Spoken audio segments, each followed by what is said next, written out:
শুভ সন্ধ্যা সকলকে। তো আগের দিন মানে 14 তারিখ ছিল ভ্যালেন্টাইন ডে। সো আগের দিন আমার বেশ পকেট খালি হয়েছিল।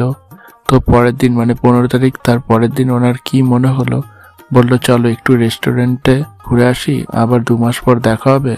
সো একটু খাওয়া দাওয়া হবে, সাথে একটু গল্প করা হবে, তাই আর কি। অর্ডার হলো বিরিয়ানি, সাথে ছিল চিলি চিকেন আর ছিল ড্রিঙ্ক। আমাদের তো ওইভাবে বেরোনো হয় না, ও আসলেই আমায় নিয়ে একটু বার হয়। সত্যি বলতে স্বার্থের দুনিয়ায় এইভাবে নিঃস্বার্থ আমার মতো একটা মানুষকে আপন করে নিয়েছে। সত্যি বলতে ওর কাছে মনে হয়নি আমি অস্বাভাবিক, ওর কাছে সবসময় মনে হয় আমি স্বাভাবিক। আর 5টা মানুষ যেমন আমিও তেমন ওর কাছে। যে শার্টটি দেখলে ভিডিও শুরুতে, ওটা বাবানের দেওয়া ভ্যালেন্টাইন ডে উপলক্ষে। দেখো আমায় না দিয়ে দুজনে খেয়ে নিল, কি খারাপ। যাও বাবা, খেলবো না।